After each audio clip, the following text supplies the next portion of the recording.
আত্মীয়তায় মুগ্ধ, কাতারে বিভিন্ন মুহূর্তের তুলে ধরে ভিডিও পোস্ট।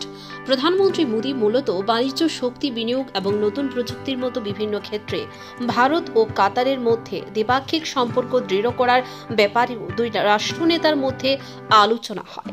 বিভিন্ন ক্ষেত্রে কৌশলগত বিনিয়োগ এবং অংশীদারিত্ব নিয়েও আলোচনা হয়। আমির হামাদ আল থানিকে ভারতে আসার জন্য প্রধানমন্ত্রী নরেন্দ্র মোদি আমন্ত্রণ জানিয়েছেন। উপসাগরীয় দেশের সরকার ও জনগণের আত্মীয়তায় আপ্লুত প্রধানমন্ত্রী নরেন্দ্র মোদি দুদিনের সফর শেষ করে বৃহস্পতিবার তিনি কাতারে ছাড়েন। কাতার ছাড়ার মুহূর্তে সেখানকার প্রশাসন ও জনগণকে ধন্যবাদ জানাতে ভুলেননি প্রধানমন্ত্রী মোদি। ভারত ও কাতার দ্বিপাক্ষিক সম্পর্ক দৃঢ় করতে এই সফর সফল বলে জানিয়েছেন। টুইট করেছেন তিনি। কাতার সফরের বিভিন্ন মুহূর্ত তুলে ধরে একটি ভিডিও নিজের এক্স হ্যান্ডেলে পোস্ট করেছেন প্রধানমন্ত্রী নরেন্দ্র মোদি।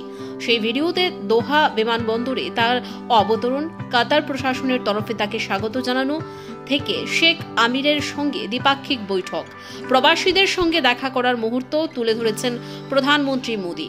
কাতারের আমির Sheikh Tamim bin Hamad Al থানির সঙ্গে নিজস্ব স্বভাব সিদ্ধ ভঙ্গিমায় আলিঙ্গন করার মুহূর্ত ভিডিওতে তুলে ধরেছেন প্রধানমন্ত্রী মোদি। এই ভিডিও পোস্টের সঙ্গে শিরোনামে তিনি লিখেছেন, আমার এই কাতার সফর ভারত কাতার বন্ধুত্বে নতুন মাত্রা যোগ করেছে। ব্যবসা, বাণিজ্য, প্রযুক্তি এবং সংস্কৃতি সম্পর্কিত গুরুত্বপূর্ণ ক্ষেত্রগুলিতে সহযোগিতা বাড়াতে উন্মুখ ভারত। আমি কাতার সরকার এবং জনগণকে তাদের আত্মীয়তার জন্য ধন্যবাদ জানাচ্ছি। Bureau report, news vigilante.